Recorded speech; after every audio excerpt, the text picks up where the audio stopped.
The Amiga CD32 is one of the most divisive machines in the Amiga range, and in recent years I've actually noticed quite a lot more negativity surrounding this system on Facebook groups and forums. And actually a lot more in the last year, since some very big YouTube channels have made heavily critical, although not totally unfair reviews of the system. Now, personally speaking, I've always been quite a big fan of the CD32. And I still remember reading about the system in magazines like Amiga Format and Amiga Computing, and around that time, many of my friends at school were starting to get systems like the Super Nintendo and the Sega Mega Drive instead of Amigas, and I actually thought having a consoleized Amiga was a pretty good idea.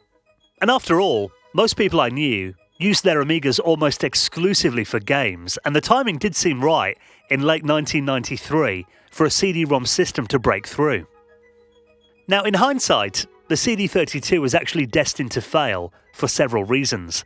Not least because its parent company Commodore were almost completely out of money by the time the system launched in September of 1993. And they were completely banking the company on sales of the system in Europe and hopefully North America to keep them afloat. Unfortunately, it turned out they couldn't get enough credit to make enough of the units, and then a patent infringement arose, which meant they couldn't actually release all the systems that they had made already sitting in the warehouses for the North American market. Instead, the US government insisted that Commodore pay $10 million to a company called CAD-Track, who filed a suit claiming that they owned the patent for blinking text cursors. Now, Commodore just didn't have the money, and they went bankrupt just 8 months after the launch of the CD32. And even if they did manage to release it onto the North American market, 1993 was a big change for gaming. 3D games like Doom were the biggest new trend, and the Amiga, although putting in a pretty valiant effort, just wasn't designed for these kind of games. And of course, a year after the CD32 was launched, the PlayStation came onto the market in Japan and just wiped the floor with absolutely everything. But in 2020, the Amiga scene is actually still thriving. In the last 6 months alone, we've had 2 big Amiga shows in Germany and in Ireland, and later this year, there are 2 big Amiga 35 events planned in the Netherlands and in the UK. And there is still lots of new hardware being made for these classic machines. Now, despite all the hate that the CD32 tends to get these days, it really is just an Amiga 1200 with a built-in CD-ROM drive, and for Amiga fans, what's not to love about that? And today, if you've already got a CD32, it's actually easy and cheap enough to transform it into the ultimate gaming Amiga that I think is actually a better all-round system to play retro Amiga games on than any other machine in the range. So we've established that the CD32 is actually just a neutered Amiga 1200 really. It's got all the Amiga custom chips in there, the AGA chipset, 3.1 ROMs, and it runs the Amiga operating system just fine. All it lacks is the keyboard and disk expansion connectors. Now, back in the day, there were expansions that were released to transform the CD32 into a full Amiga computer, like the SX1 and the more powerful SX32. There's even a Pro variant that had an 030 accelerator in here as well. But today, these are very rare and very expensive if you do spot them on eBay. A couple of years ago on this channel, I did a video on the TerribleFire CD32 expansion. Now, this is a basic unit that plugged into the edge connector on the back of the CD32 and gives you a few nice additions like RGB video out, a PS2 keyboard adapter, and crucially, some extra RAM and an IDE hard disk interface. Fast forward to today, and I've now got a more powerful version of it.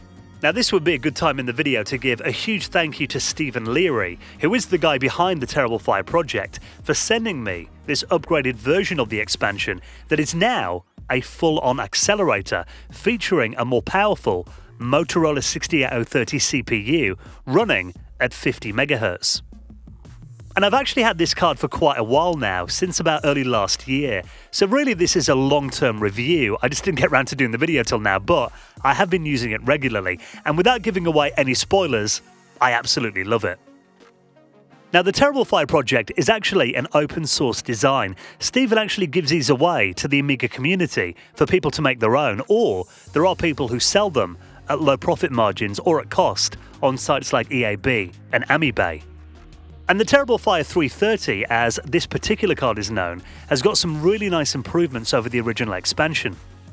Now this card has got 64 megabytes of fast RAM on board. We've also got the IDE interface, which is perfect for connecting a compact flash card like I have here. A bit more on that later.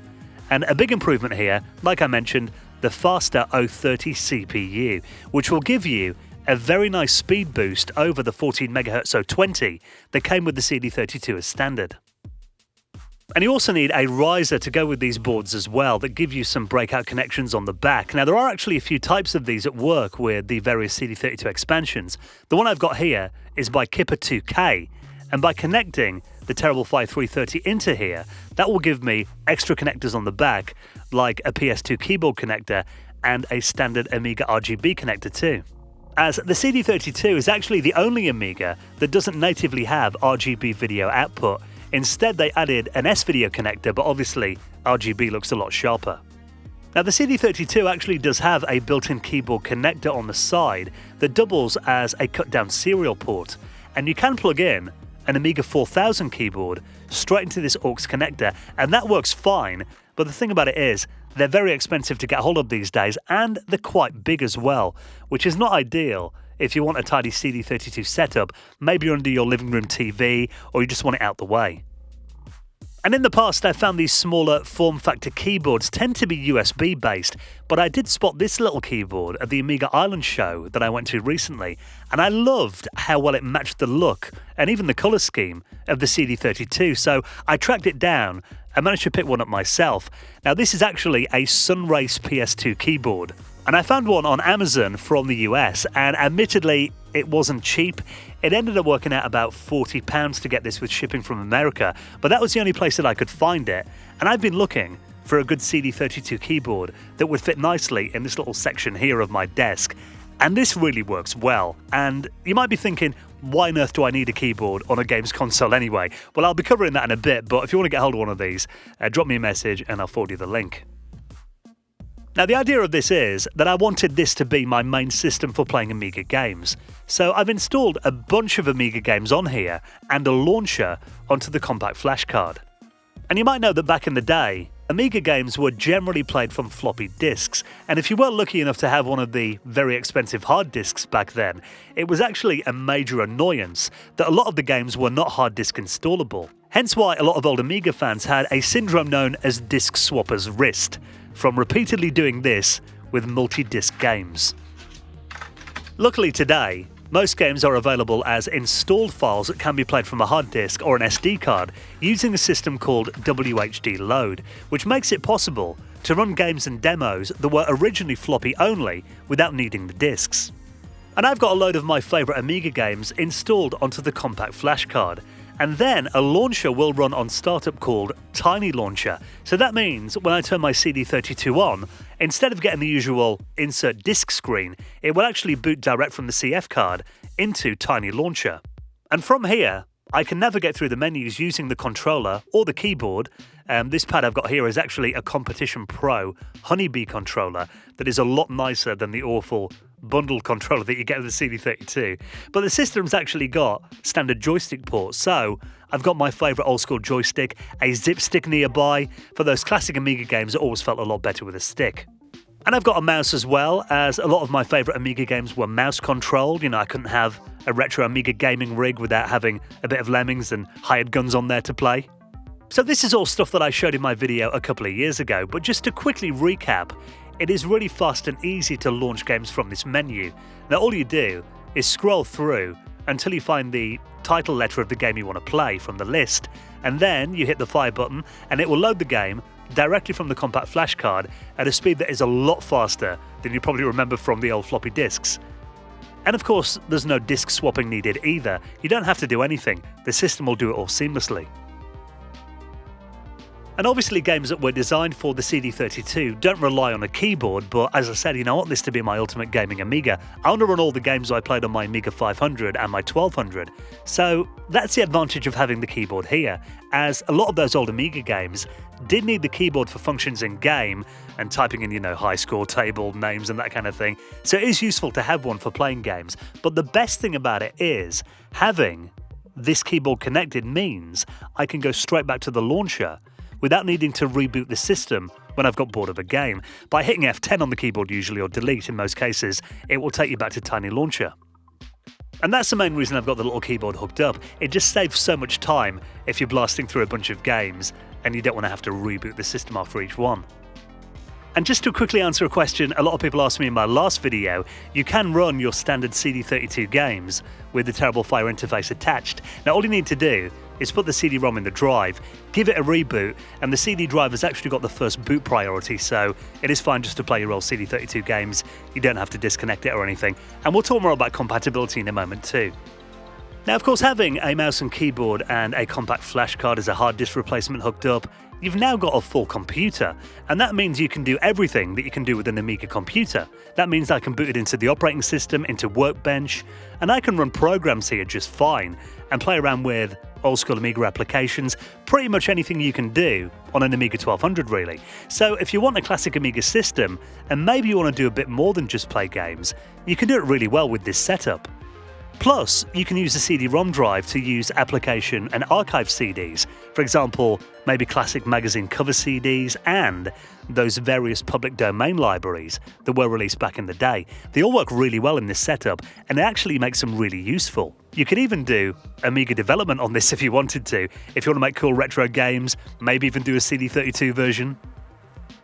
So the biggest improvement over the original TerribleFire expansion for the CD32 is, as mentioned, we've got the 030 CPU and the extra RAM. But really, what advantage does having the 030 processor have over the standard CD32 setup? Well, in my experience, the 030 is actually the sweet spot for a classic Amiga setup. Now, I've got more powerful machines with 040s and 060s, and of course the Vampire that I've done videos on before as well, but I find the 030 gives you enough speed for most classic applications, and games tend to remain very compatible. When I've used an 040 on my A4000 in the past, I found that a lot of games break, but the 030 tends to run them really well. Now, some people might worry that games could run a little bit too fast, but a lot of the classic Amiga 500 games had a locked frame rate, and any compatibility issues are generally taken care of by WHD load, which essentially makes a CD32 downgrade to an A500 spec with the original chipset and Kickstart 1.3, and I found that pretty much everything I throw at it runs just fine. But having that 030 in here means that a lot of the more demanding later Amiga games run pretty nicely. For example, Gloom was a first-person shooter. Now, this was released on the Amiga in 1995. Obviously then, Doom was at the height of its fame, and Amiga owners really wanted something similar. Now, the version that was released on the standard CD32, it was loads of fun, but it looks pretty blocky, and you had to run it in a smaller window to get half-decent speeds. But having the 030 accelerator plugged in, we can run the more advanced version Gloom Deluxe, and as you can see here, it looks and performs so much better than the stock CD32 version. And that's just one example. Now, we can actually boot up the classic Amiga benchmarking tool, sysinfo, to give you an indication of just how much of a speed boost having the fast RAM and the 030 CPU in here will give you over a stock machine. And as you can see, that is quite the improvement. Around 5 times faster. And also games with 3D and vectors will generally run a lot smoother and take advantage of the extra CPU power. And yes, it can play Doom. Now, if we had this back in 1993, the Amiga's commercial life might have lasted a bit longer. And I've actually found, bar the odd exception, that most of the CD32 games, and even most of the older CD TV titles that are put in here, actually still work just fine with the 030 accelerator attached.